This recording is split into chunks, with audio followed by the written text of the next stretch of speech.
Screen Time Continuum welcomes you back.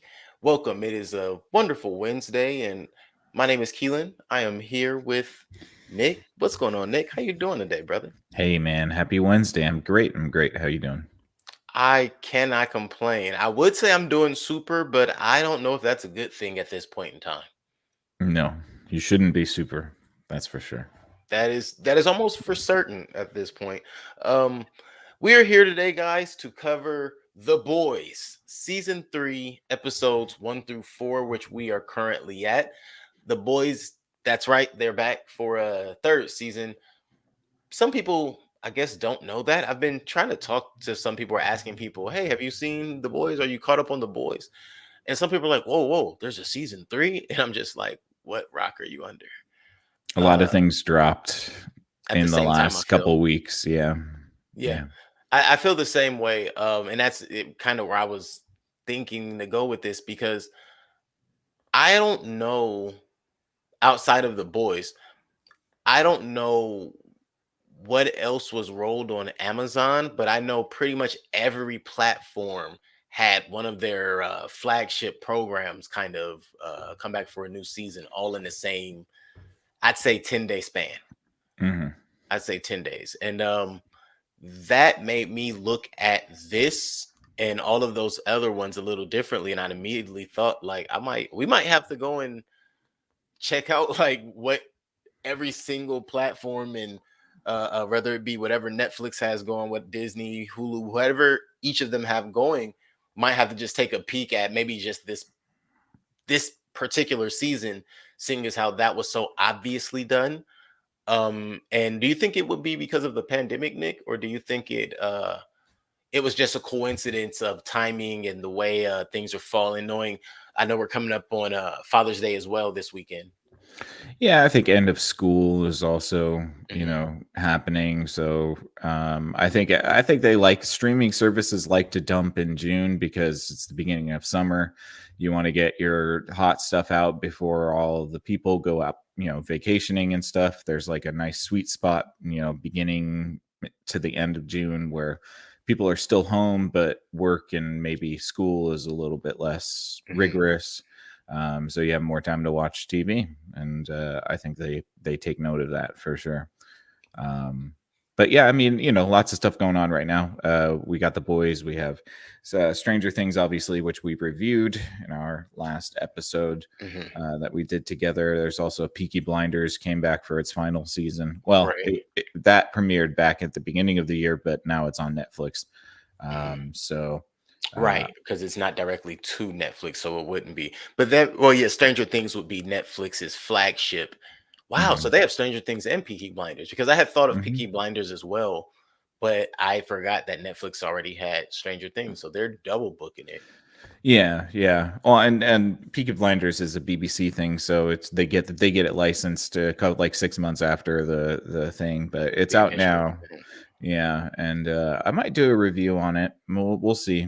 Maybe do a little solo review about the last season because I got a lot to say about the Lots to season as a say. whole. But that'll be for future Understandably so. episodes. Right. Understandably so. But yeah, so I I like that we're on the same page with that. I think we could talk more about that one off air. But definitely um with this season coming in, season 3 of The Boys, uh man, anybody who hasn't seen seasons 1 and 2, I personally I think I like the way The Boys is set up. It's not really set up, in my opinion, where you must know what was going on in seasons 1 and 2. It helped you with the storyline, but you're going to be entertained either way. However, if you have not seen seasons 1 and 2, go do that. You will be pleasantly entertained, and you'll just be more excited to know exactly what's going on in season 3. But with that being said, um, there I don't even think there's a need for us to really talk about seasons 1 and 2. What do you think, Nick? No, I think we've reviewed those before, right? Yes, yes, I Mhm. believe we have. But not just that. Again, you just tipping on what I said a moment ago. Even with the characters picking up where they are, I think you get a gist of who they were, you know, whether you have some people having new roles and new attitudes, but still you're the same person. That it didn't change. Um, Yeah, I think it's crucial to any sort of watching experience that you sort of watch from the beginning. So, I mean, yes, you could probably watch this, casually if you wanted, but you'd be asking a lot of questions, like, what are the motivations for these characters? Who are they to each other? that's All that fair. kind of stuff. So, That is um, fair. yeah, I mean, I think it's enjoyable to watch if you're just wanting to watch some people blow up and the Yeah. most sort of disgusting scenarios that you can imagine. Yes, Then indeed. it's entertaining for that for sure. But you'd be remiss if you didn't watch the first two seasons. I would think, just because you might not get a whole lot of the. Yeah, Um, they wouldn't be able to follow the storyline, I don't think. mhm. But entertainment, and that's it's something about the way TV works today. It's just so much entertainment. Who cares about a storyline? Oh But yeah. but no, I do agree. If you care about the storyline, you must know from the beginning. And this is a very good storyline, all through and through, through and through. You could watch season 3 where it's at, and then go back, start watching it over, and you'll still love the storyline. With that being said, let's jump into our first impressions of episodes 1 through 4. Nick, what do you think? How did you like how they brung us in, and where we stand? Yeah, I'll be brief because we've only seen the first four episodes. I think maybe once the season wraps up, we can have a longer conversation about what we think about the season as a whole. But for the first four episodes, I'm not surprised. This is kind of what I expected. It's on pace for the boys. It's the same sort of feel as the first two seasons, maybe a little bit more outrageous with some of the stuff. There's some good character moments. I think Kamiko being is getting more Mhm. character, which is nice, and I like her dynamic with Frenchie, which is sweet.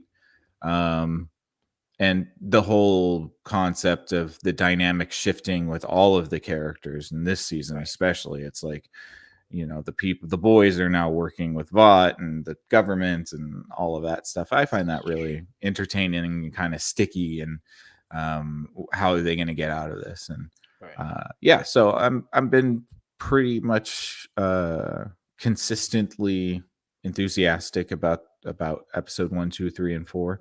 Mhm. I think the introduction to the short term V is cool because they definitely need some sort of edge to pose any threat to Homelander. So Mhm. that's where I'm at. Yeah, no, I firmly agree. That's a great take on where we currently stand. Um, I love so far season 3. I'm questioning some things. I'm not in love with it, but I do love it. I think it's, again, like you said, it's the boys. It's on par. It has not disappointed me. I am not questioning. Are we gonna get any similar moments to anything that we've already seen? I think we're actually gonna continue to turn the dial up, and that is a great stance because I feel like from episode 1 to episode 4, um, they're literally four standalone stories almost that kind of just go together. They all are so pivotal as an episode. It's like, man, you by the end of each episode, you're almost thinking to yourself, like, man, we can leave it there. We can leave it there. Like, wow, that's a great one. Um, I don't know if I felt that way in the other seasons. I do know the other seasons were great. There was no question of the other seasons being great, but I'm not sure if I was at a point where if we didn't get an episode 5, I'm not really disappointed if we had to wait longer than a week. If we didn't get it, say Friday, and we had to wait another couple of weeks for it, unfortunately, for whatever reason, I'd be like, oh, okay. Because we have so much to take in from episodes 1 through 4. That gives me a lot of hope for, I'm assuming, episodes 5 through 9, seeing as how we've had an average of 9 episodes so far. But yeah. So I agree with your take. That is pretty much my take. I agree. I agree with the way the characters and everything else. I don't want to repeat all of the same stuff, which is what I feel like I'll end up doing. So with that being said, let's dive into the weeds. Let's get into some specifics of what happened through episodes 1 through 4, and I guess our opinions on those. Mhm. Um, just for clearance, I'm gonna try to stop saying so much. One time I actually sat and counted my uhs and ums, and jeez, just Yeah, don't get self-conscious about it, man. Trust me. oh no, no, Everybody no. everybody has like a linguistic tick. Yeah. No, no, no. It's funny because it's not even subconscious. I legitimately wanted to turn it into a drinking game. It was that All bad, but right. that good at the same Right. time. I won't Um, disclose mine, but if you pay attention, you'll probably know what I mean. So don't you worry. know. So the episode descriptions are consistent with all of the previous seasons, but I do feel like this time it's more of like less of hey, let's introduce you and what's happening in this episode, and hey, now in this episode of Vault, like you really feel like you're a part of the world. I feel, and maybe I felt that way in seasons 1 and 2, but I did go look back while watching season 3 at those descriptions, and they seem just as graphic and detailed. But this particular one, season 3 at least, it seemed like we're in the world that Vault's in. Like if we were a part of the multiverse, we'd be in on whatever multiverse that they're in at the same time. Um, Again, I might even change that on the second half when we get to the other episodes and realize, like, oh wait, no, no, I was reading that incorrect. They've been doing that the whole time. But right now, just initially, I felt like they got a little more descriptive, made you feel like you were more included in the story rather than just watching the story, just on the descriptions that are in the description bar on Amazon. Um, and from there, episode 1 is named Payback. So things are coming in. Mm. Uh, So we get in and we discover that Huey is a suit now. He works for the Bureau. What's the name of the bureau? The Federal Bureau of I don't know. Superhero Surveillance. Maybe. Yeah, it's funny because I felt like I knew, but I don't know. I do know that he works for Victoria Newman. So let's say that he's Victoria Newman's lapdog. Hmm. And if you watch seasons 1 and 2, you know who Victoria Newman is, and you know what Victoria Newman is. She's the head popper. Oh yeah, and by the way, we were both right Yeah, about that. yeah. There's two head poppers. I It's two just head I poppers. just watched season 2, and there is also a head popper, the girl that escapes the Cindy. asylum. Yeah, Yeah. Cindy from the asylum. Right. I actually had to go back and find the asylum episode and realize, like, okay, so you had the asylum in that. I can't remember the name of the asylum at the moment. I thought I wrote it down, but it's not here in my notes. You have the asylum, and then you had Red River, which is where we find out Nadia is from. But we'll get to Nadia in a minute. And in fact, we'll get to Nadia very soon. Um, so yeah, we open into the movie of the 7 where they put this whole stage front on, where you realize they're gonna have to put this front on, like, oh yep, we didn't know what was going on with Stormfront, and she was being a Nazi, and we really just see that roll out. Mm. I liked it, but I thought it was cheap. But I liked it simply because it's exactly what any corporate company would do today. It's Yeah. exactly Yeah. what corporate is supposed to do. That is the corporate template. Deny and evade.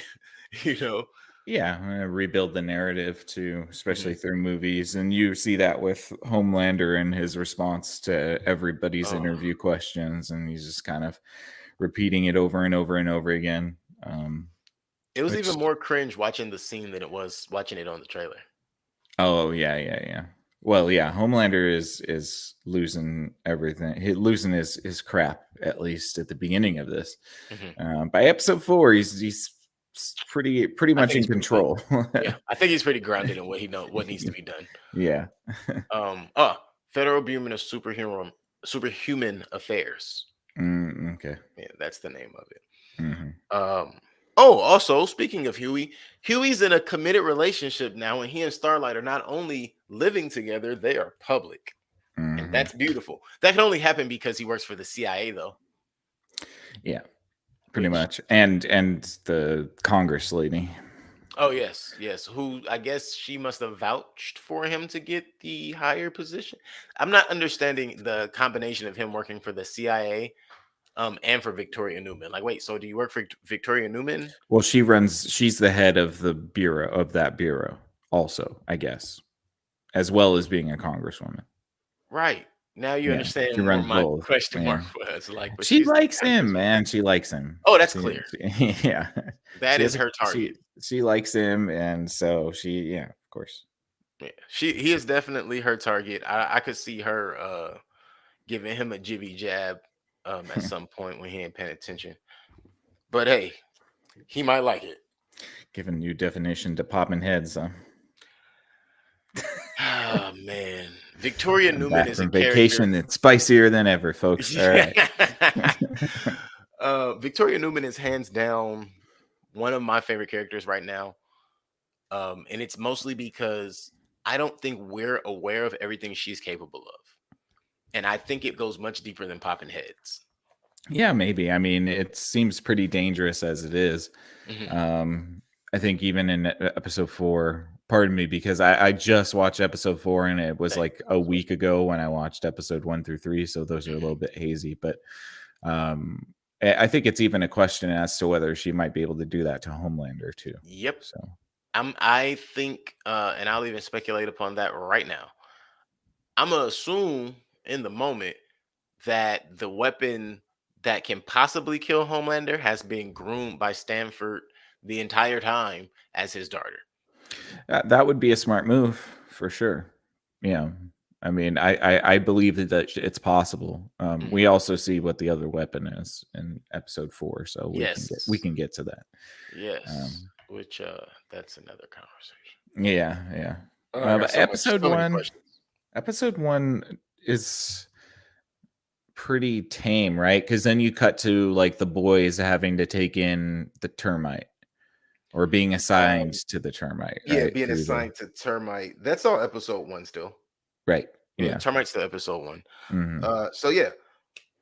Wow. We see the Homelander press run. Oh, Kimiko. So when Kimiko, they're walking through a party after they've gotten the okay to surveil termite, and Kimiko's walking through that party and she sees the girl playing the piano. I really liked that scene where she's saying dream a little dream. Mhm. And then it clicks back to her realizing she's doing it in her head, and it was just a moment she was having. But Yeah. that was the moment that I knew immediately, oh wow, Kimiko is going to go through some things, and they're all going to be like human things. Maybe she'll learn to talk again because she's voluntarily mute. That is true as well. Which is kind of strange. I'm not sure. Because she can hear people perfectly fine. And in multiple languages. And her brother said that she just stopped speaking when her parents died. So she was able to speak before. She'll probably start speaking when they get to Marseille's. Maybe, or Frenchie dies, which I think they might be. I'm sure that's setting what's up. happening. I think that's what's going to happen for sure. Yeah. And it sucks to say that makes sense. We're 3 seasons in. We keep adding main characters and nobody's gone. Yeah. Or excuse me, nobody's gone on the boy side. Yeah, and I saw it's fucked up. Okay, so this is a speculation, guys, but I did see a promo for the approval of season 4 by Amazon, and all the actors are doing this to the camera, and it's a collage of all the actors. Frenchie was not in that collage of actors. What is the correct French term? Sacre bleu. Yeah, merde. Yeah. No, honestly, I'm kind of sad because I think that is going to happen, and yeah, that makes me kind of sad. Yeah, or maybe, hopefully, possibly, he gets out. Maybe, yeah, maybe he just leaves. Him and Kimiko go to France, and then that's it. All right, escape little Nina.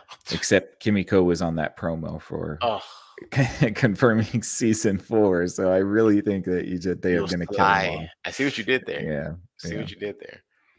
No, for sure. So yeah, after they go and surveil and she sings, I guess Huey is kind of a big deal. Him in the Starlight situation. Yeah, and he killed Translucent, which I guess he's famous for now. Yeah, everything. dating home. I mean, oh wow, dating Homelander, Homelight, hashtag Homelight. Dating Starlight. Starlight. Hmm. I really want to call her Starlander. That was killing me inside. Mm. Dating Starlight, being known as the guy who killed Translucent, also being known as the guy um who's just an all-around badass because he took down Stormfront 2 and was part of this and a part of that, and he knows everybody. It's like, why is this regular dude like, I feel like by the end of this season, Huey is going to be a super. Oh yeah, yeah. He's well, definitely after season or seeing episode 4. I think Yeah. that But I he's mean in that. permanently. I think he's going to try to be permanently. I think he's tired of being a weenie. And I think that him dating a superhero is bad for his self esteem because he's insecure about himself. Um, I you know, like. which is understandable because he is going up against the strongest human in existence, and he is definitely not the strongest human. So I could understand where he feels a little bit like powerless in all of Yeah, this, and hands down. and you can tell that he's going to become a junkie. So Oh yeah. On that'll the be interesting. Yeah, there. So again, for those who are not aware, there's a thing introduced in season 3, which we get glimpses of in the promos, and that is called Temp V. That Temp V is given to the host. It gives you about 24 hours, roughly, of superpowers, whatever superpowers you would unlock if you were to take regular V. We don't know if it's safe yet, but we have definitely seen it in action, and I feel like I'm a spokesperson for it right now. But I will say for sure, it is the new heroine in the Vault verse. There's no Hmm. question about that. It hasn't made it onto the streets yet, though. It doesn't seem. No, but I could imagine where you would get into a situation where I probably in the next season, Temp V is all over the place. Mm, That might be pretty difficult for yeah, everybody to deal with. But I do kind of see this so season 3 starts with everybody very happy. Everybody's living their good life, right? It's mhm, like Huey and Starlight are together. Is seeing his family. Kimiko and Frenchie are they're together. feeling good. Yep. And so so I feel like that happiness is going to be juxtaposed by probably the near destruction of everybody in the boys by the end of the season, I think, because then Yeah. you would have this descent and you could build back over the next couple seasons to bring, everybody back. Everybody back together. Yeah. I do think they're going to take the long route around, and I agree. That's how they're going to get to 6 seasons. Um, I'm not sure if the team is going to be entirely dissolved by the end of the season. I understand. I know where we are right now. I'm not sure the team is going to be entirely dissolved. What I do think is going to happen is it's going to be more like a civil war situation where you have two different factions that form from the endeavors that they're going through right now, and not necessarily for like a thing of hate, but more of a necessity. Yeah. I could see Frenchie being, being a casualty of Right. that. Right. Right. Where, Yeah. Yeah. He'll losing somebody will have to be the reason of that, and Frenchie is the most expendable. unfortunately, Yeah. because I think he's kind of one of the best characters, but Agreed. I think he's definitely one of the more relatable characters. Like, I don't speak French, but I feel like Frenchie could be any of us any given day. Versus the other characters, not so much. right, right. Yeah. For sure. So I don't know. What are the major beats of season 1 or episode 1? Like Major beats of the big episode stuff. 1.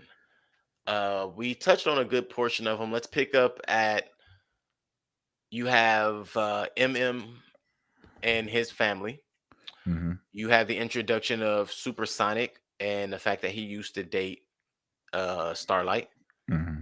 You Oh, right. have, Huey starts to get jealous. yeah, Huey's jealousy really starts to protrude. You really start to realize how bad he is, actually, like how messed up in the head he is. And we find out how deep um Vault and the CIA program is together based on when they want to go and take down one particular guy, which would be Termite because he just killed somebody by blowing them up from their penis, from inside their penis, excuse me. Instead, they offer him 3 bums.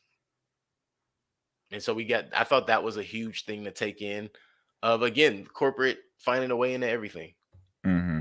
finding a way into everything. Right. Yeah, And because even some soups are just too valuable to Vought to kill. right. So they Right. kind of have an agreement between the government and Vought who they're allowed to kill. Exactly. And Yeah. that's interesting. Well, I thought that was like one of the main parts of this entire season. Homelander bullying A-Train, I didn't think that was that big, but it's important to note just for some later things like the whole situation with A-Train in the Deep. Hmm. Maeve, finding out that Maeve is the informant for Butcher. That is also one of the larger moments for this. Also, by the time we get to episode 4, something very interesting happens with the company itself. And I think a very important thing from episode 1 was when Stan Edgar had that meeting and he was explaining to the guy that he actually wanted to, the military guy, he wanted to get out of the soups business and back into the pharmaceutical corporate business because that's what Vought is. It's a pharmaceuticals company and not a babysitting club. I thought that was very important, or that is very important to pay attention to in episode 1 for everything that happens until at least episode 4. And I'm sure something else is going to come up to relate to that through episodes, through the end of the season. Excuse me. Yeah. I think those are all the hot points. Yeah. I can't remember too much of the first 3 episodes. So, no, I understand. That's why you see I'm scanning the notes. Mm. And it was the guy that comes to the office. So this is the beginning of Victoria Newman's kind of unraveling in front of Huey. The guy comes to the office. I can't remember. Anthony. Something like that. I think his name was Tony Anthony.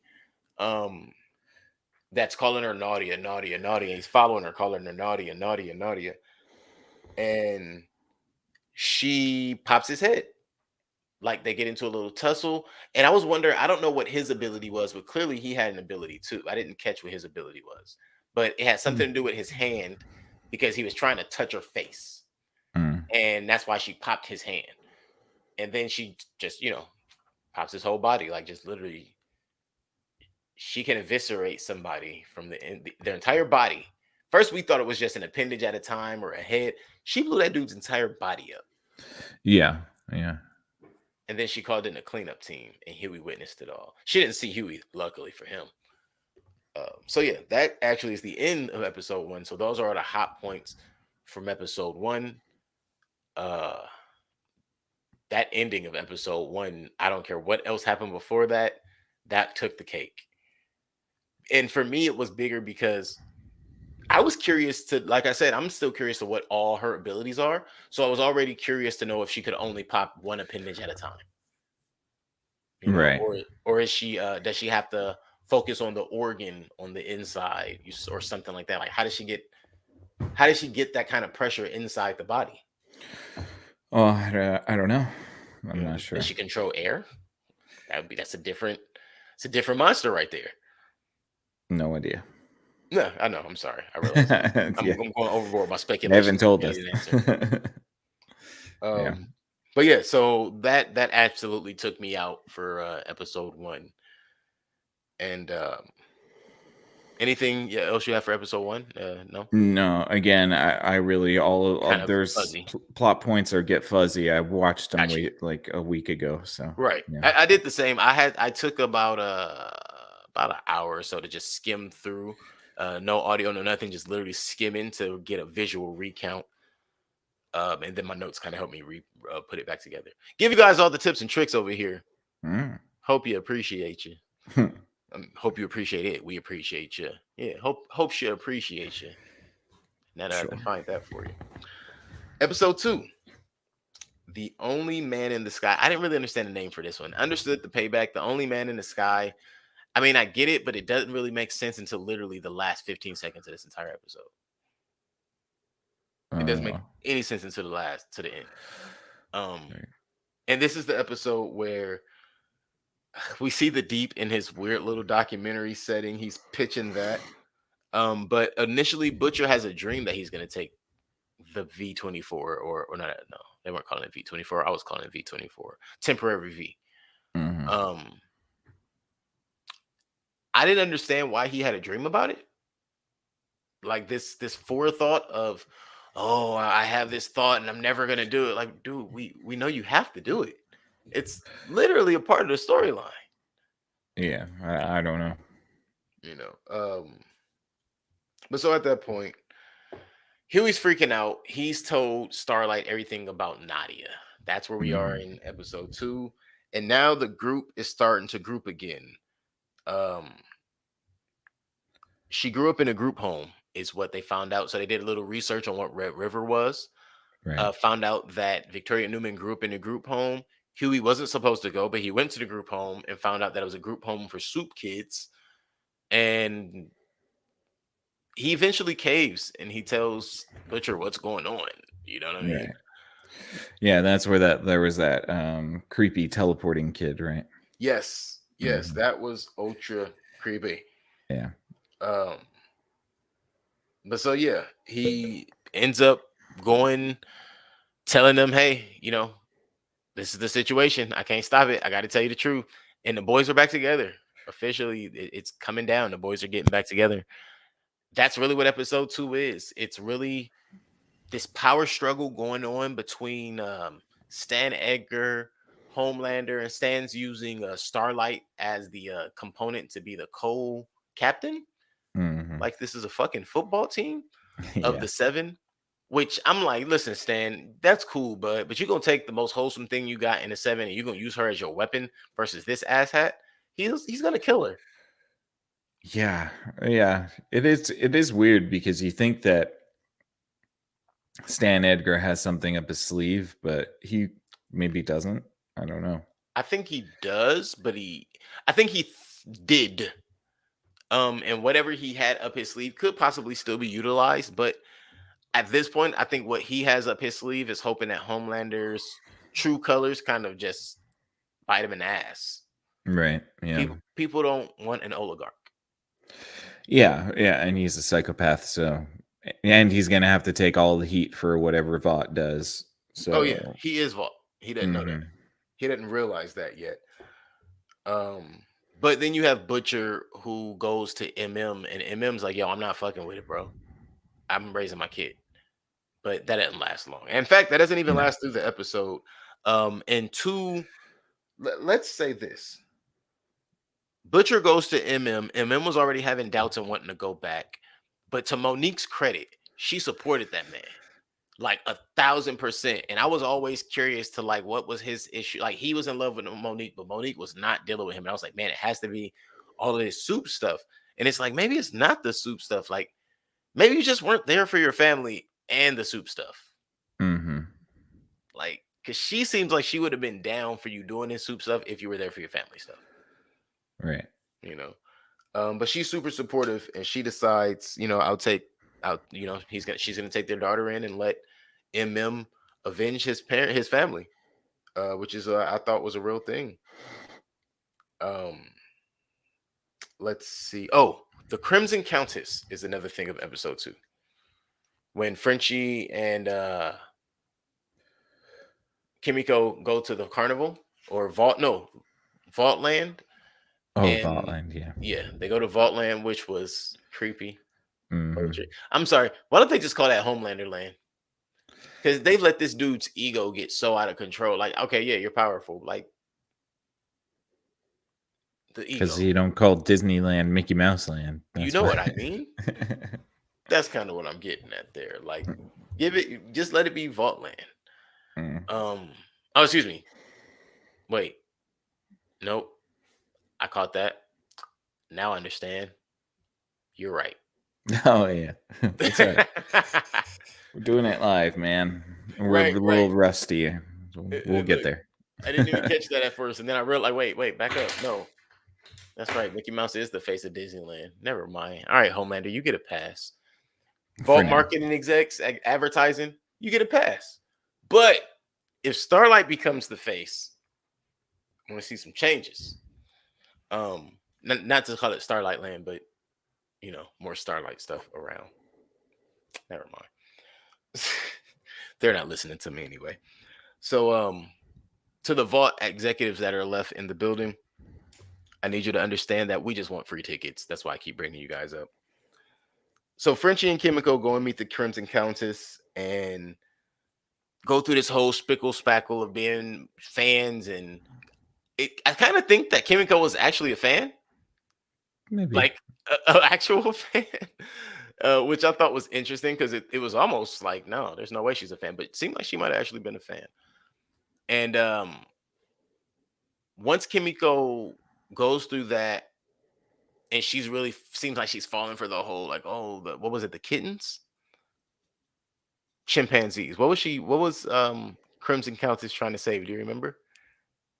Oh, I don't remember, man. Ah, Again, I the only understand. thing fresh in my head right now is episode 4. Okay, got it. Yeah. Look, I was just like, maybe that moment jumped out. No, that moment didn't jump out. Mm-mm. All right. I So just she ends remember up, it was a Scarlet Witch reference, obviously, yes, 1,000%. which is Crimson Countess. She ends up eviscerating a mascot when she, needs to get away. And we realize again that most of these soups are trash people. Homelander tries to belittle Starlight, but Stan goes ahead and stands up for her. Oh yes, Huey gets to Red River and he steals the files, and that's how we find out the entire truth about Victoria Newman, whose real name is Nadia. And not only is she was she adopted by Stanford Edgar, she was raised by Stanford Edgar, and she now has a child. So Victoria Newman is not just a congresswoman and the head of a CIA division, she is also a mother, which makes her that much more dangerous because she will do more for that child than any of those entities she is supposed to be in charge of. And that is her duty by nature. I don't know if that's right though, What? to just throw everything else, like she could just throw everything else away for the way she's looking at it. Because imagine if, okay, so what Victoria Newman does is she makes a decision to give her child Compound V. Right. What if it doesn't work and it kills her kid? Well, it kind of looked like it was killing her, or maybe she's going to get like scales or become like the Thing, because I she think looked she's like gonna she was become, yeah, looked like she is going to have like some weird exoskeleton thing yep. going on. That's Yeah. what I'm thinking. She's gonna have definitely a chemistry change, and she's not gonna look human, Right. unfortunately. Because she wanted to give the V to her daughter for protection. So protection might be the only, like what she gets, which Ooh, is something that looks like, the yeah, Thing, just a yeah. bolder, being. It looked like she gave it to her kind of like a small spinal tap, like a mini spinal tap. Right. So what if it taps into the marrow and that's, She gets horns like Abomination. yeah, yeah. Right. Wow. Hopefully she Yeah, maybe. can control it and retract it like Colossus. Or like, Maybe. oh, what if she's like Spike from X-Men? Anyway, sorry, speculations. I love thinking about what powers could be when we have the randomized powers. Hmm. So he steals that from Red River, and then we see Butcher go after Rick Gunpowder. And they have a mini little battle, but Butcher's not really ready for that. And luckily for him, Gunpowder's a nice enough guy to just graze his face. Hmm. He didn't like that too much, but he took it. And let's see what else happens. Episode 2. Yeah. So we find out that Grace was a part of Paybacks. And that's what episode 1 was about. Not just the name Payback, like Payback as in we're getting back to things, but no, Payback was the name of a superhero group. The original group of Vault came before the 7. In fact, Black Noir was a member of the Payback group, and yeah, that's what we find out from Gunpowder is that Grace Mallory used to work for the CIA and was the handler for Payback, which was a superhero group. But of course, after that information is gotten by Butcher, and we find out that Butcher has been popping temporary V, he goes on ahead and he kills Gunpowder using his new firm powers. And that's when we move on to that charity event where Starlight's just doing her job, man. She's just up there reading off the prompter and, oh, hey, Homelander's going to give us $10 million and No, no, no. Starlight just lied to you. Starlight just lied. And Homelander loses his shit. And I loved every second of it. Yeah. I loved every second of it. Basically taking his shot at the elite.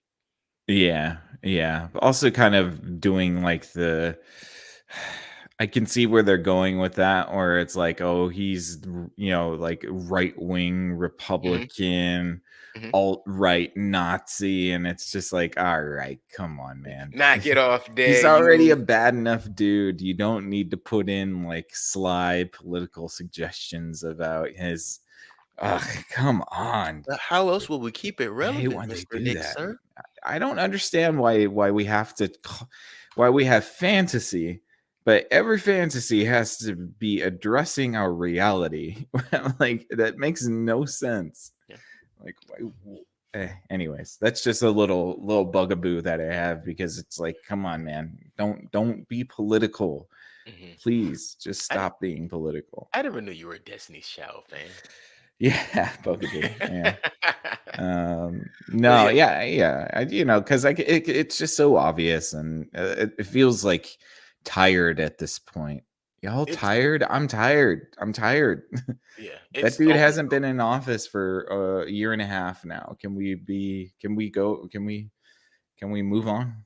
I want to say this, and then we'll move on. They clearly want him back in office. I'm tired of the people acting like they don't, because they do. It's living rent free in so many people's heads right now. It's like, come on, you guys. Let's focus on other things. Get him in a whole new lifestyle.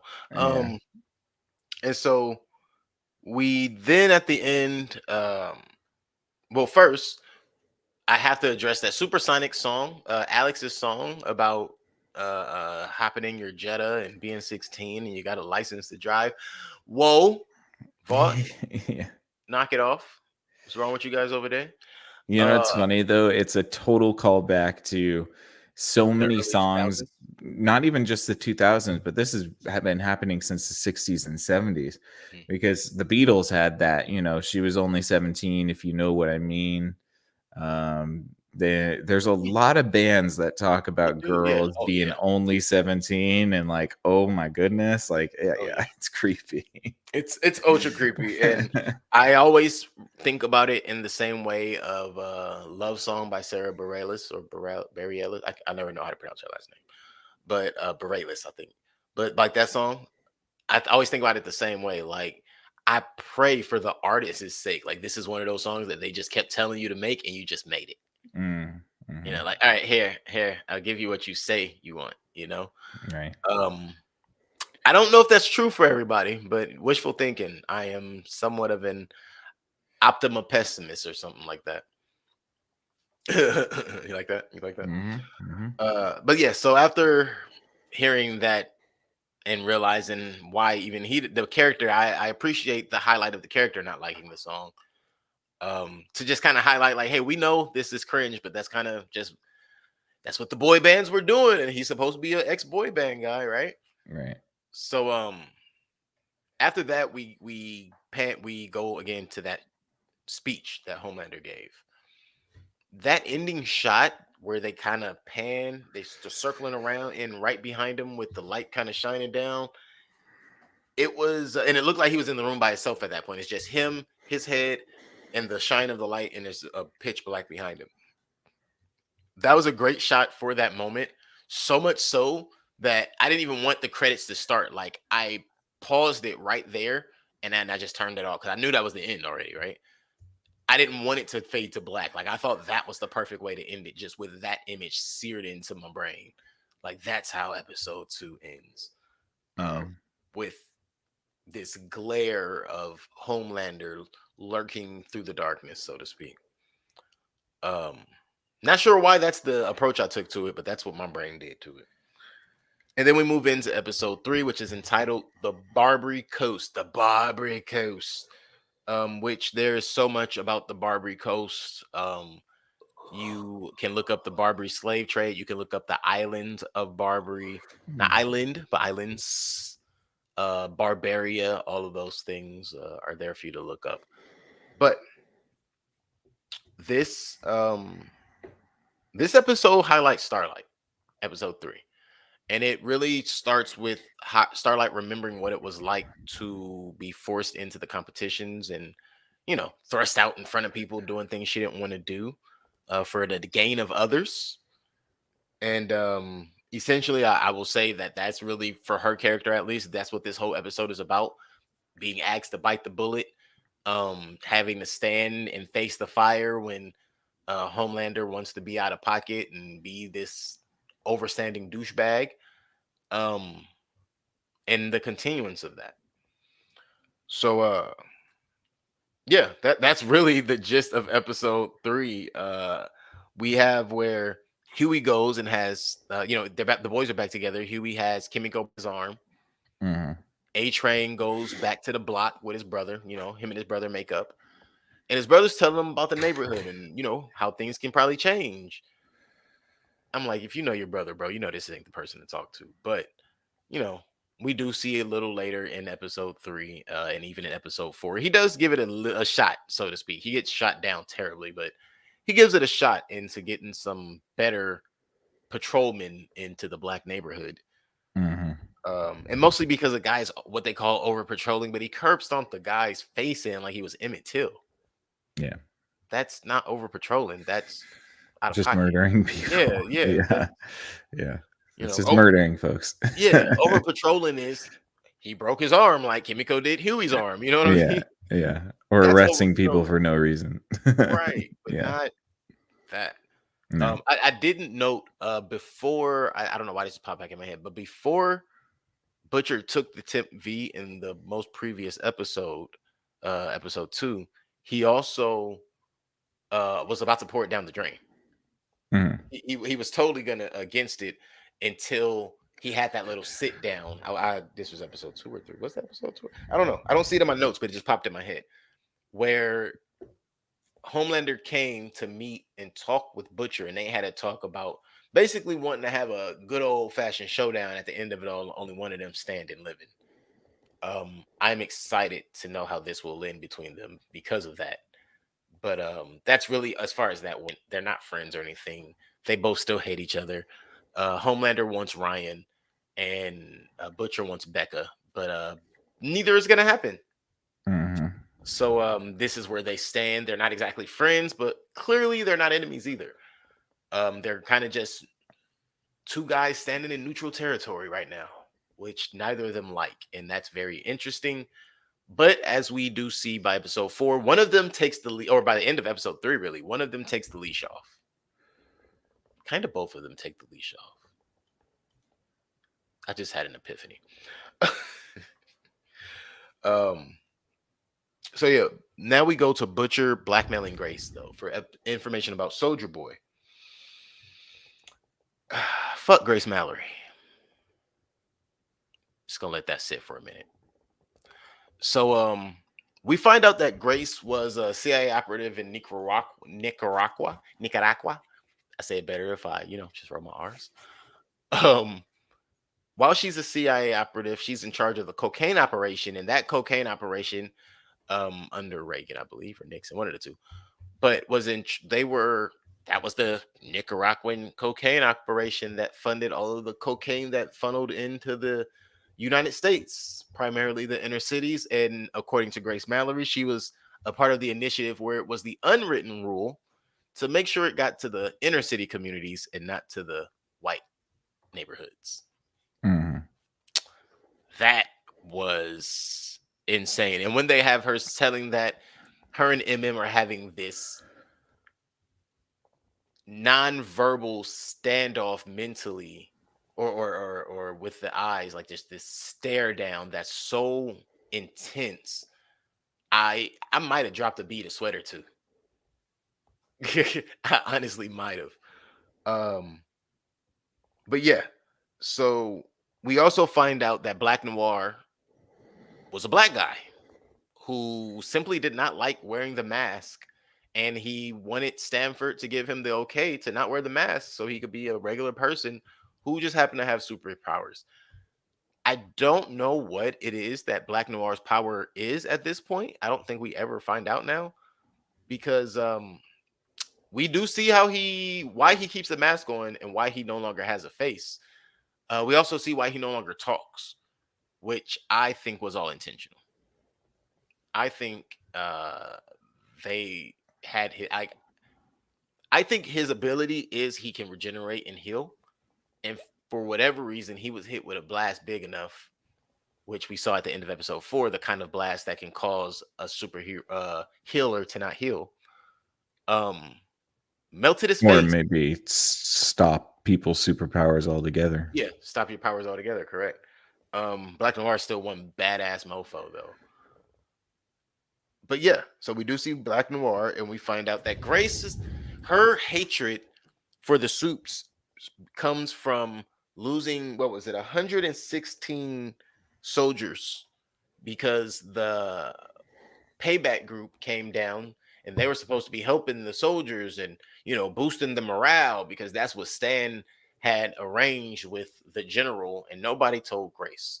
Well, she lost 116 soldiers because of it, because not only were the Supes reckless, they didn't even know who was on their side to not kill. And that was just a dumb move. It was stupid. But that's where she develops her hatred and becomes initiative member number 1 as far as taking the Supes down. But she also was the last person apparently to see Soldier Boy alive. But according to her, she doesn't have any information until Butcher threatens to give up the information on all of her operatives ever because he's Butcher and he got that information, so he can and will use it. I also enjoyed, I don't know if you remember this part, Nick, where he tells her, she goes, "You wouldn't do that." And he goes, "I'm almost embarrassed for both of us that you would even ask." Like, I'd do it. Why would you even ask me that? So yeah. But once we found that out, Grace ain't shit. Black Noir was a black man that hated the mask, and I'm guessing he was the leader, right? Or the second in command, right behind Soldier Boy, kind of the same position he has with Homelander. And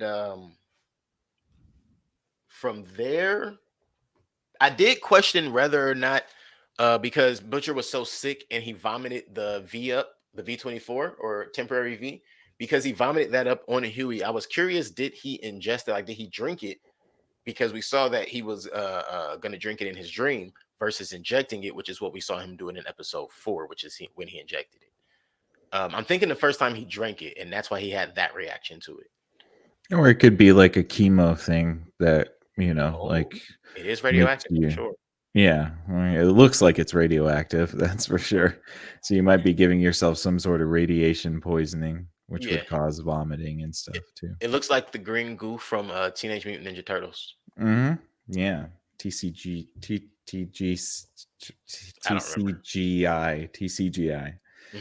Technocorp Global Institute or something. That's wow. So I remember we're going back to Grace's house. Butcher gets sick. He disappears for a while. He comes back. Ryan kind of calls him out on his shit because he can smell the V in his system and he knows that he's sick. And he also knows that he's dying. What ends up happening after that is Butcher makes Ryan hate him for whatever reason. But I mean, Ryan could have damn near probably killed him right in that moment on accident, like just out of anger, being a kid who's throwing a tantrum, But he pisses Ryan off, tells him he doesn't love him, he hates him. He took his Becca from him, you little runt, scat about, and all that good junk. And we immediately see that he regrets it, and I appreciate seeing that in multiple scenes of him having that remorse in his face, that moment of, damn, I really didn't want to hurt this kid. I actually like this kid. I damn near love him. raise him up to be my own little lad. But that's not what happens. And everybody's looking at Butcher now, including Kimiko, who already didn't like him. Like, what is wrong with this dude? Like, he is an absolute monster, and that is what Butcher is turning into by episode 3. He's just turning into an absolute dickbag, and he's not helping anything. Um, let's see. I already covered Black Noir getting his face blown off, losing the soldiers. The Deep is forced to eat his friend Timothy. That sucks. And I think the Deep's wife is a total piece of shit. I don't like her. But she's perfect for the Deep, just to be clear. And I still like him as a character. But outside of the character, like who he is as a character, just the character is shit. So I think she is the perfect woman for the Deep, but she sucks. And she is just another person controlling him, which I'm wondering how long that's going to last. When she finds out, she can just be injected with V and become a soup herself. Why need him to be special? Just punch him in the gills and throw him into the ocean at this point. But yeah, after that, that's pretty much it for episode 3. They do meet with a little Nina and start to plan this whole, let's get to Russia thing. So yeah. Oh, and we also end this episode with seeing again Starlight with her hand behind her back, clenching her fist because she has to kiss Homelander on camera. And Hit Me Baby One More Time plays because that is the song that Little Annie performed, which she did all of the Britney Spears dance moves. And I meant to mention that at the top because it was very cringy to me how you ended the last episode right before the Homelander speech with Supersonic's Sweet 16 or whatever the heck that song was called, and then you open with Hit Me Baby One More Time being sang by like a 6-year-old. What the fuck are you doing that, Amazon? Like it's fucking creepy. But we end the episode again with Hit Me Baby One More Time to kind of just bring you back to that moment of realizing, well, little Annie's back and she understands what she needs to do and she's willing to do it. She doesn't do shit though. I don't think she does anything. What is she doing? She's doing nothing. She's biting the bullet and standing in the fire. Yeah, she's just taking it. I don't understand. Like, I don't know. Whatever. I understand where you're coming from, but it's also like, what is Starlight's power? She can take electricity from existing electrical sources and redirect that energy. I don't know. Yeah, her power is kind of suck. Yeah, doesn't seem I don't think like she's even dangerous.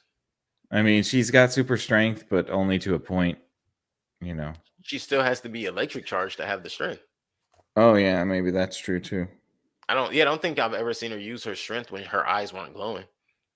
Yeah, I remember she was punching a wall and at season 1 where she was training, but I don't know if her eyes were glowing. Right. Yeah. And now we move into the Vainglorious 5-year plan, episode 4. I didn't understand what Kimiko was gonna get out of watching, or why they had her watching old Soldier Boy videos. And Lord was like, Jensen is a great actor. That rendition they had him doing of the songs while he's with the girls dancing like Soul Train and I'm saying, I'm amazing, why? I think it did paint the standard that he was the Homelander of the time. If he wanted to do it, he was going to do it, and you couldn't stop him. So if he wanted to host the show, he was going to host the show. Maybe it's his favorite beat of the evening. And so I don't know, Howie. What did you think Huey planned on getting out of confronting Butcher? Did he think he was just going to cave and give it to him when he confronted Butcher about the V? Yeah. No, I think that he was feeling weak and powerless. Kind of makes sense that he would want to take the V, and I could see why he might become an addict in the future because this whole season. Well, this whole series really is him about him being weak. He's weak and trying to find some strength, but he kind of comes back to being weak again and ineffectual because he realizes he can't lead the boys. He needs Butcher because Butcher can actuate and do shit. Mhm.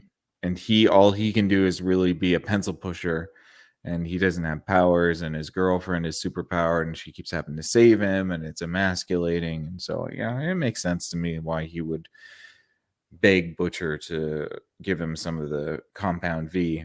I was surprised that Butcher didn't give in, but it's also probably because he wants to keep it for himself. I Well, don't think very. that. Hmm? No, I was gonna say. Seems like Butcher thinks it's the compound V that's killing him now. Yeah, maybe, but it's also like he doesn't. It seems to me that he covets the idea that he can give himself superpowers. He doesn't want Huey to have that. Hmm. He didn't offer it to anybody else, and he's got 3 vials at least, and each vial has multiple doses in it. He could have dosed the entire boys, and they could have went True. in going Go crazy blame and him. killed. They could probably killed Homelander by now if he just gave True. a dose to everybody. True. You I, know? I agree. It would only take 5 or 6 of them with the right Yeah. powers. Right. Right. Yeah. Wow. Speaking of the right powers, we where I skipped over episode 2. Stormfront was not dead. Oh Looks well, she's dead now, so it She's dead doesn't. now. Yeah. Yeah, Stormfront was not dead. Homelander was still using her as, I guess, a jerk off partner. I don't know. But they were having moments, and they didn't. Fast forward, she commits suicide. It's over. No more Stormfront. But for a moment there, she was still there. And when it was announced she committed suicide, that is when Homelander initially lost it, when he let old girl jump off, or forced old girl to jump off the building. Mhm. Yeah, forced the girl to jump off the building. But yeah, back to episode 4. That was episode 2, I believe. Um,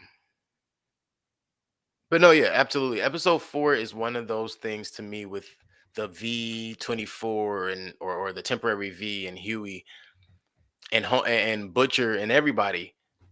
It's built to make you start questioning the dynamic, because every Yeah.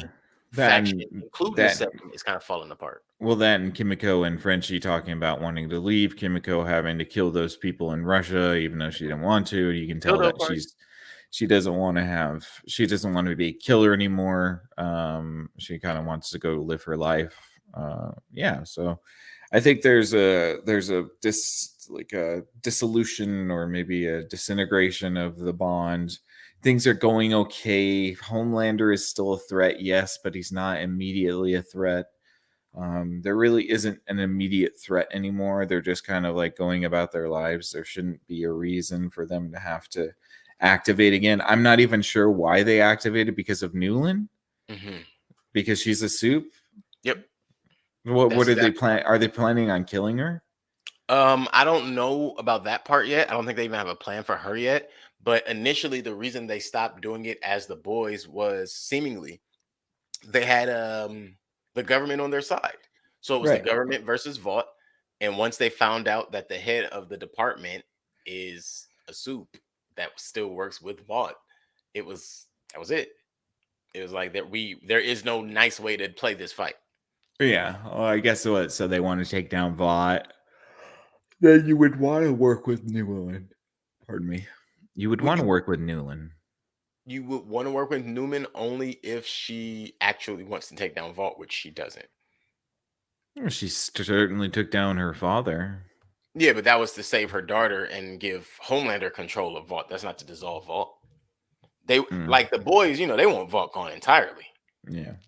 There's no alternative. It's like, no, let's get Vault and all the suits off the board. So once she's a suit, she's a part of the enemies now, which is the part that confuses me about the Temp V. Yeah, well, that's the hypocrisy, right? It's Hmm. that's why everybody is making a big deal out of Butcher using it because he would be the first person to kill the soup. And he actually, he's using the powers to kill soup. So I guess it's a justification. And the fact that it's only temporary is another justification. But Right. I mean, but PCP only lasts for 8 minutes. I well, don't know. yeah, I don't know if that's true. Oh, I'm just I don't know saying. either. I just realized, like, wait, you make statements like that, somebody might take that for fact. I don't know if that's true. Um, but so we also see Stan. So first we see Homelander going on this run of the talking about the powers that be and how they're out of line and how they've been controlling him and controlling everybody.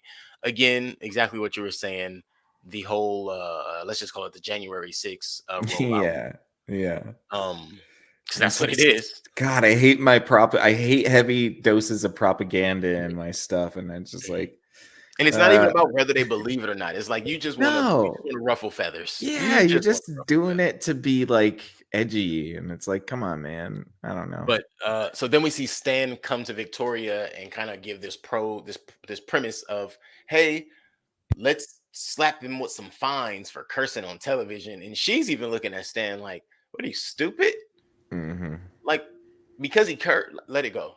It's already over. Let it go. Just move on. And that's not good enough for Stanford. And we saw that as it played out. But before that happened, Butcher went to Little Nina. And Little Nina worked out the deal with the Butcher. And I'm not really sure if she is someone to be as trusted, not just because of the way Frenchie doesn't trust her. Mm-hmm. She has no reason to help you. What are they going to Russia for? The weapon. The weapon. Okay, the weapon. Right. So that is the open main plot for everyone. The open main plot is there is possibly a weapon that could kill Homelander. Mm-hmm. And they are out on a hunt for it, trying to find this Homelander killer, because apparently they believe that it killed a guy who was either just as strong, if not stronger than Homelander, whose name was Soldier Boy, not the rapper. So with that being, which if I'm him, I would have tried, like, yo, so do they owe me money or no? No, because it's not spelled with a J. Not Soldier. You got to spell it phonetically correct if you want to get the monies. So I Homelander's jokes when he just burst into the room, like him. First off, Homelander just popping up in rooms this season has been pretty creepy, but enjoyable. Yeah. Well, he was doing it to Ryan last season, right? He kept going, staying with Butcher's wife and stuff like that. Yeah, so but he was like popping up outside. He wasn't just popping up in the house. No, he popped up in the house. Oh, did he? Okay, I didn't remember that one. Yeah. Okay, so he's still being Homelander then.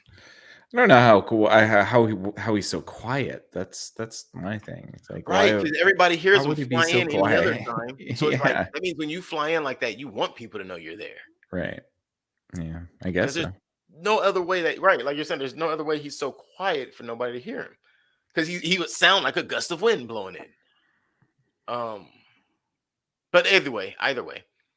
So with him doing all of his creepiness, but his jokes about, oh, I watch you when you sleep, and I'm gonna kill you, Huey. All that. It's like, bruh, nobody thinks you're joking because you're not. No, he's not joking. Nobody thinks, like, not even a little bit of a joke in this. This is all real, honest. I 1000% believe that you did all of this, sir, or that that you're gonna do all of this. But yeah. Because he's crazy, and this is the problem, right? I don't know why Homelander seems to have so many superpowers. Because is he like super fast too? I wonder about that. He can fly. He's got Superman's powers, so he's got everything. He's invincible. Yeah, he's got Superman. X-ray vision. He's got super hearing. They gave him everything except the telekinesis and the frost breath. He might have that, and we just haven't seen it yet. Maybe if he has a Mentos, then he gets really icy breath. You are on fire. But no, I don't know. I mean, so it's a big problem that Homelander is such a loose cannon. I would really like to see Homelander challenged by something in this season. I hope that happens. Yeah, because he's been such an indomitable force throughout the entire series, but it would be kind of cool to see him get his ass kicked by something. Like just maybe once, just to like shake his confidence, because it would be interesting to see what Homelander would do if he's not the strongest. I think he would cower and freak He out. might. He might. Yeah, Yeah. for sure. He's definitely not the toughest. He just happens to be the most powerful. Right. Right. Yeah, he's just a bully, and then he's got a lot of power, so I'm a dangerous bully. But yeah, well, we he's don't really have to discuss it too. Oh yeah, they're too much, right? Yeah. No. Yeah. Oh no, this part I was gonna say we don't have to discuss too much. But hashtag Homelight.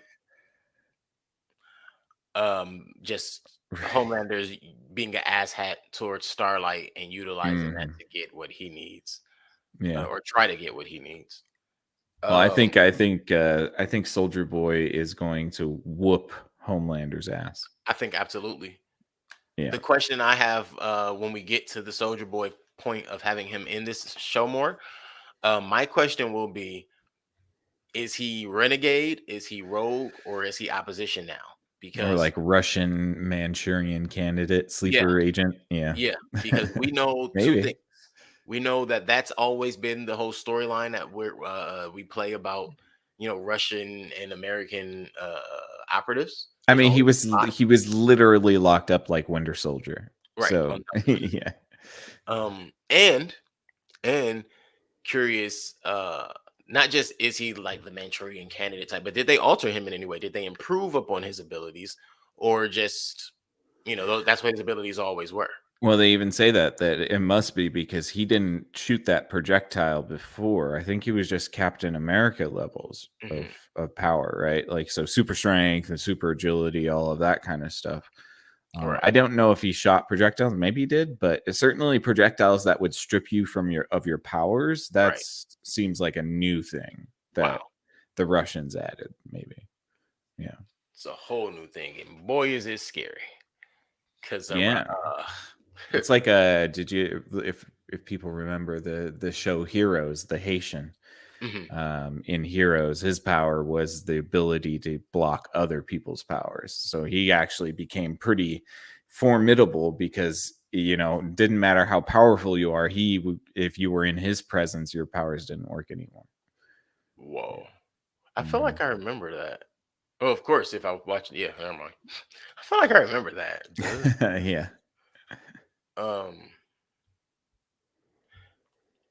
I do think Homelander is enjoying his role as Starlight's boyfriend a little bit too much.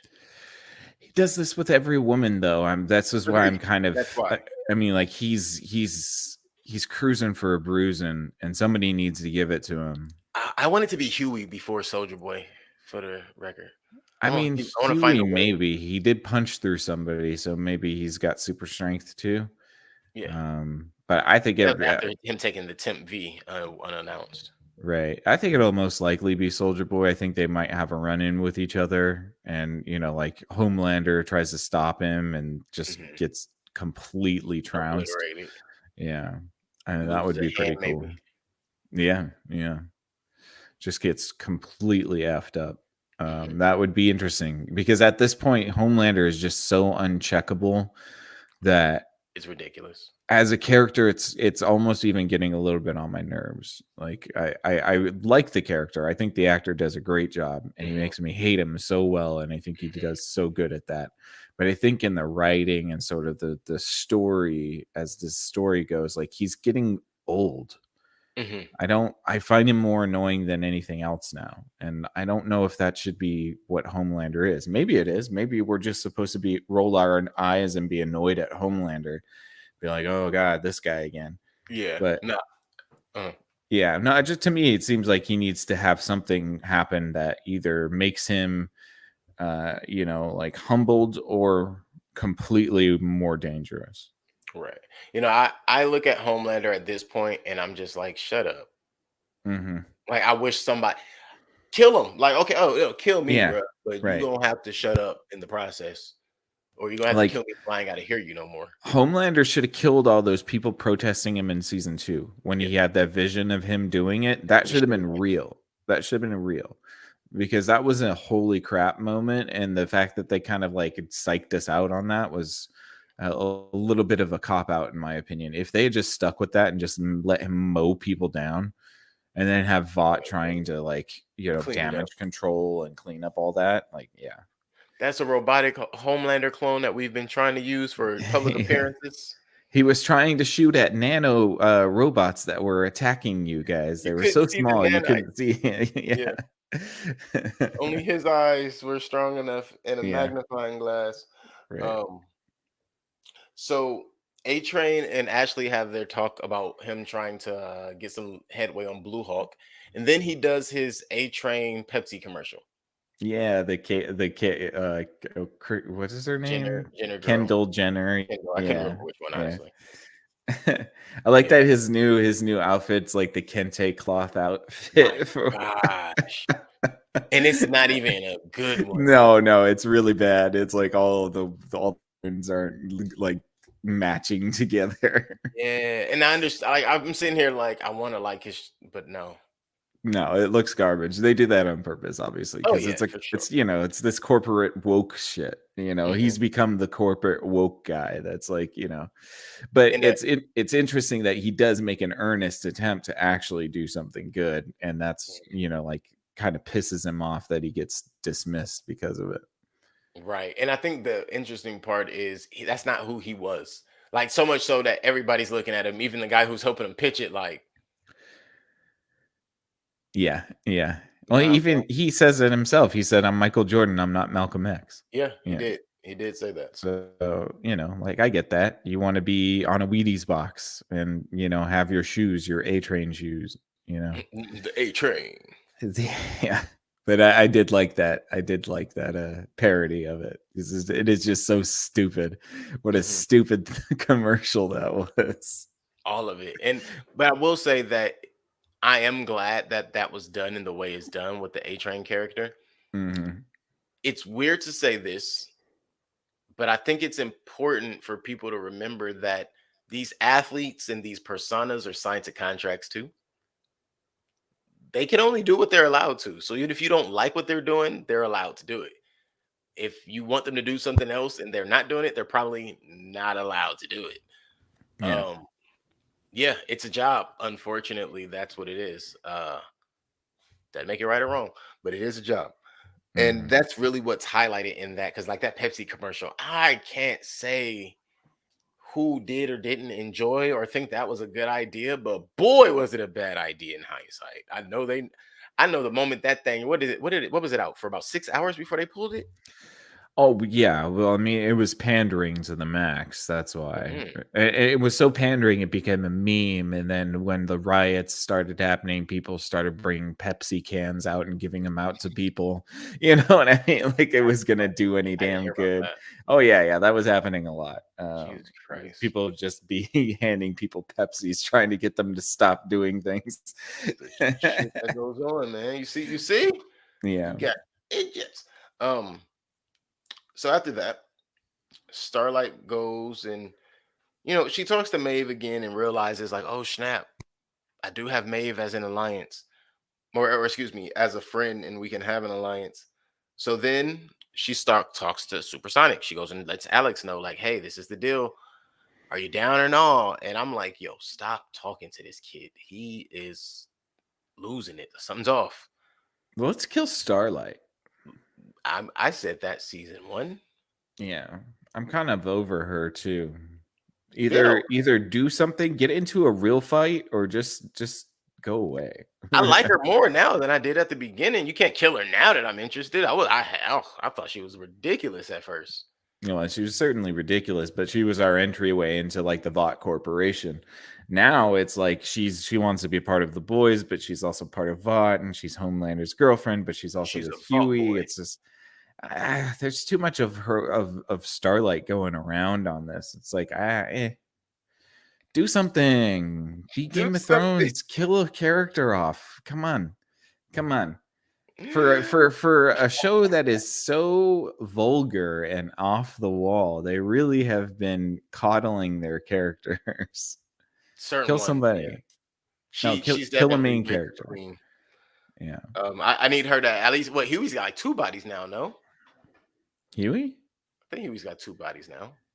I think he's killed more than 2, but yeah. Maybe. Yeah, he might even kill more than 2 people. You're right. Um, wow, the 7 meeting where they introduced Supersonic as a member of the 7, Mhm. and Did the Trump thing, taco bowls. Taco Bowl. Because funny, right, guys? Because funny, yeah. Yeah, nobody. Because he's Muy Trump. delicioso. Because Homelander's Trump. Like, Right. That's God, exactly dude. what I was like. I get it. Yeah, we get That's it. Trump. It's very I get it. heavy-handed. Funny. Again, living rent free in so many heads. The squid was funnier, but Yeah. funny. But I did like that Alex is like, yeah, I don't really speak Spanish, sir. Mhm. Right. It's not a big guy. So once you get through all of that though, and A Train brings up Blue Hawk again, and it's like, bro, you know this ain't gonna fare well, and you keep pissing this dude off. Like, he gonna kill you. I see A Train dying sometime before this season is over. Rightfully so. Maybe. Yeah. But if I'm being fair, I would like Huey to be the one to do it. Yeah, maybe. Huey, We'll maybe see. MM. Maybe MM. No, MM can't kill him at all, actually. Because then somebody's gonna make the black on black crime joke. It's Amazon. Yeah, I can't possibly think that's not gonna be had. So just avoid that being done. But yeah, somebody's got to kill A Train. I'm just gonna leave it at that. And let's see, where do we go after we have the A Train commercial, Supersonic, the meeting? Oh, A Train and the Deep get into it in the hallway because the Deep's wife gave him a clever little something to say about basically F the community that he's talking about. And yeah, he said it, and Homelander was like, "Oh, that's actually a very good point, Deep. Yes, that's off the table." Whoa, really? That's how we do? So, all right. So A Train throws a fit with it and gets all in the Deep's face. Gil punches Wasn't him. A-Trace supposed to be out of the 7? What happened? Did he? They're both supposed to be out, remember? Then they both got back in through the church. Oh, the church. Right. So A Train kind of narked the church out because he's a narc. That's what he does. On whatever, like some creepy mess that was going on. And in order to get out and come back to Vault, the Deep had to be a part of. That's why he did that documentary to out the church. Yeah. So yeah, they both had to take the church down. And yeah, they had that little thing of a fight, and then Homelander comes and takes the Deep side, which I'm like, ew. I didn't expect him to take either one side. I really expect him to treat both of them like shit and just step over them. But that's not what happened. Which also let me know he heard everything they said. Yeah, well, and he's just a dickhead. And, like he wants to piss off A-Train even more by being nice to the Deep, even though he doesn't give a shit about the Deep At all. It's just to piss A-Train off. Yeah. And I'm kind of viewing that as more than just a hate for A-Train. Maybe. Yeah. But it's Homelander. I think he's given us enough to go on to where we don't have to create extra things. We'll wait till certain things come out to light. Yeah, I mean, it's not like he wouldn't explicitly say it if that's the way he felt about it. So, and that's exactly what I mean. Like, I'm sure he would have said it by now. So we'll just leave it where it's at. Now, you then have Alex, dumbass Alex. How has he not read the room on A Train, and he's been there already like at least a month or so? Oh, I don't know. Like, yeah. So he tries to enlist A Train, which I'm just gonna say now, it gets him killed. As everybody who was watching this show and saw that coming, we all knew it was gonna get him killed. A Train, buddy.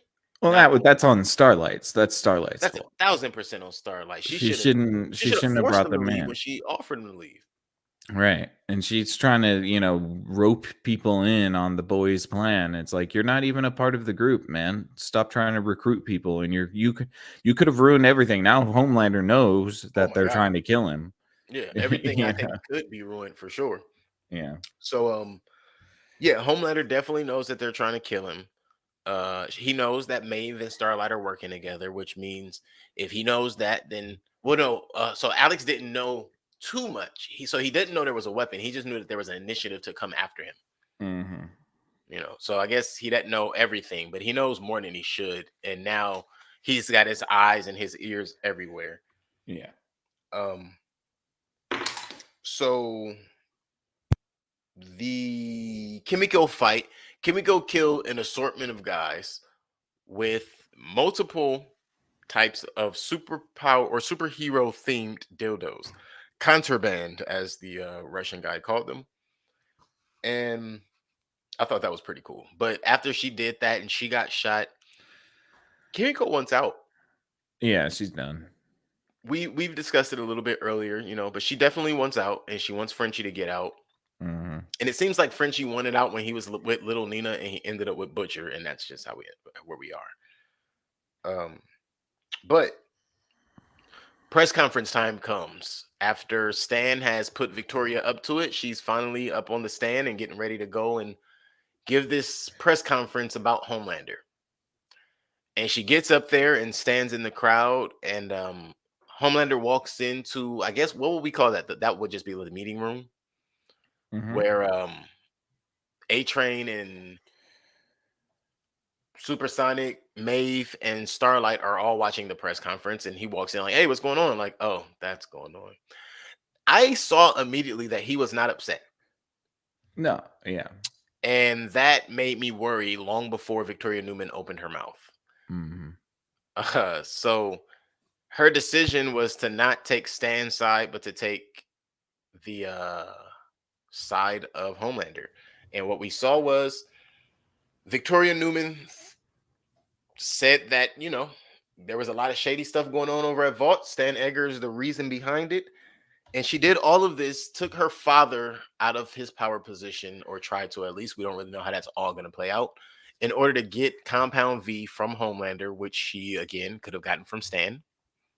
Yeah. Or maybe not. Maybe she asked Stan and he said no. Yeah. I don't think, I mean, it would have made more sense if they had shown us that. I'm not Yeah. even sure why she wanted to give her daughter Compound V anyways, because did Homelander threaten her or something? I'm assuming Victoria Newman is under the impression that her daughter would be safer as a soup. I guess. Yeah, that's probably true, but I didn't know that she was in any immediate danger at all. Her mom's a Unless it's from congresswoman her and past. works. Right. Now I'm thinking it's mostly from her past because her mother's a congresswoman and she is a head of a CIA department, and she started in a group home for super kids. Yeah, and she could blow people's bodies apart. I mean, Smithereens. you would think that she's got. I mean, even if she had a nanny cam on her kid at all times, she could probably just blow people up that I come think she could do close it to through her camera. through the camera. Yeah, I think she could do it through camera. Yeah, 1,000%. Again, I believe anything she puts her eye on. right. But Homelander doesn't just give her a Compound V. She also gets a file that shows that Stan's been keeping tabs on her as well, in case he ever needed to take her down. Which is how Homelander found out that Victoria Newman was a soup to begin with. Mm-hmm. I thought that was clever. That was probably one of the more intelligent things that we've seen Homelander do this entire series, which is just basically create an ally, a good one. Mm-hmm. Now of course he kind of put little salt in the wound with, "Oh, you chose your own. That was smart." Like, what you what? Who are you talking to? I'll pop you right now. Mm-hmm. But after that, we see her give her daughter the Compound V. But right after that, what we see is the boys, they charge in. Butcher has his contingency plan, but what we also find out is, like we said a little earlier, Huey also has a little bit of the temporary V in his system, and he stole that from Butcher. Butcher did not give it to him. Mm-hmm. After their spickle spackle with a bunch of people and a little help from a telekinetic rat, it seemed. It looked like a rat that literally had the same powers as Homelander. Yeah, maybe. Possibly. But then Butcher uses his strength and he rips the door off of the chamber that's there. And the next thing you know, we realize, oh snap, that's Soldier Boy, who fires a insane blast from his chest and puts Kimiko in ICU. Like, she's in very critical condition right now. Not sure how we're Mhm. supposed to take that. I'm really Yeah. not sure how to take that one. Like, she's not healing at all. But I'm Yeah. also under the impression she has to go into extreme shock, and I'm like, No, I don't think. I think it's the blast itself that strips you of your powers or blocks your powers or something like that. something, yeah, Yeah, because that would make maybe sense. temporarily, maybe. Yeah, it would make sense that if the Russians stole Soldier Boy and created Super Soldier, it'd be like, well, we know Vought has all these superheroes. Why don't we make it so that he produces some sort of ability to block their powers so that he can murder them before, Yeah, before they can get back on before their they can feet. get their right. That's smart. And with him being as strong as he was, that's the perfect person to give it to. Hmm. And if they did that to him, he's still alive. That definitely means he's stronger than Homelander. Right, for sure. Um, what else? So after that, that's pretty much the end of it all until Homelander and Starlight have to make an appearance. And he's like, "Oh, I'll fly you home." And she's like, "No, the car's right there." Trying to put on for the cameras. Anyway, he still ends up flying her away and flies her to a rooftop where the body of Supersonic is laying eviscerated. No face, no insides, no. That didn't even look like he lasered him or nothing. Looks like he might have like punched him, or I'm not sure what happened. Or Yeah, maybe he had Victoria do it. maybe. Yeah. You know, make her prove her allegiance, Hmm. and perhaps to him, Stanford wasn't a good enough person to take off the board. Right. So that's where we end episode 4. Starlight sobbing and looking at Alex dead, and thinking to herself, "Oh my God, that could be Huey." And if she messes up, Homelander made it clear that will be Huey next. So yeah, what do you think of where we end that? Where we bring that up to? Yeah, I think we'll have to find out. I think that going forward, we either have to do one episode at a time or something like that because I think there's too much. These episodes are super long, Super long. and so it's hard for me to retain more than like an episode or so of information. So I'm looking forward to episode 5, which will be Hmm. coming up in a couple days, which Yep, is super Friday. good. Yeah, and so it'll be a fun thing to continue. I hope that we see some struggle for Homelander. I hope that we see some resistance, maybe. Mhm. And I think we're going to get that. And who knows? We'll see what the fate of the boys is, but I'm looking forward to it. Same here. Same here. Ironically, somebody that didn't really need to be discussed, but I'm curious to know what's their level of importance at this point, or by the end of this season. Um, Other Ashley. There's another. Ashley has an Ashley, and it gave me real Recess vibes. I'm not sure why, but it gave me Recess vibes. Hmm. The cartoon Recess when the Ashleys. Yeah. Um, but yeah. That for whatever reason, the other Ashley or the second Ashley is a character that I'm curious to know. Is she just like a small comic character, like small little funny quips here and there, or will she be important to the storyline going forward? The same way that we discovered Ashley was, more than I thought she would be, at least. Yeah. I don't know how many more characters this show needs, but I feel like we're at capacity. Mhm. So we need to get rid of some, I think. I, Oh, I I mean, feel like the story is overly full with characters right now. there's a And lot. I mean, yeah. there's even going to be some more interactions. I can't remember his name, but with Monique's husband or new boyfriend. He was licking at the chomps a little too hard for me at the Homelander speech. Mm-hmm. Oh, the Tucker Carlson guy, right? Or Uh, the one he interviewed with? no. That's the Tucker Carlson guy's the guy he interviewed with. No, the guy Right. that was watching it, which is Monique's new husband, MM's Oh, ex-wife. right. Yeah, Okay. that guy. Yeah. That guy. He was like, Like, bro, you were in there. Yeah. Uh, All right. Well, yeah, anything else, man? that'll be all for me. I think we have definitely given this a good run through for those who had not gotten a chance. I mean, it's not 4 hours long, but Oh, just it's good enough 4 hours information long. for 'em. I No, mean, no, no. I mean, the our coverage of it right, right now. right. Yeah, Yeah. our Thanks for coverage of the doing the topic. heavy lifting on that, man. No, no worries. Honestly, again, I really was having a hard time remembering 1 through 3. So I think going forward for me, it's either going to have to be an episode at a time, or For we sure. roughly talk about the season, and then that'll be that. But Yeah. yeah, it's just tough for me to remember all that. I'm getting No, old, man. I totally understand. I love this series, so I am down for whatever it is that the people want, or Mhm, whatever conclusion we come to works best. So definitely down for that. for sure. With that being said, this has been season 3, episodes 1 through 4 of The Boys, our review. Because we are still mid-season, guys, we will not be giving you any ratings this particular episode. However, do yourself a favor. Head on over to Facebook and YouTube. That's right. Go ahead, pull them up, get them ready. Got some things for you to go ahead and write down, copy down, type in, hit that subscribe, notification, like button, share a couple things, and then come right back on over here. You ready? On Facebook and YouTube, you can find Screen Time Continuum, which you are right here at. We are on Sundays and Wednesdays at 8:30. You have the Exofathom right there with you on Fridays at 8 p.m. This Merry Moment coming to you on Saturdays. If Numbers Could Talk coming to you on Sundays at 8 p.m. And by all means, head on over to Twitch. And on Twitch, you'll find Strawberries and Coffee, which also has a YouTube page as well, where you'll find video games. On the Exofathom, you'll find all the deep dives on all of the things that you think about when you're just sitting around and nobody else is there to talk to. The Exofathom definitely has some things for you over there.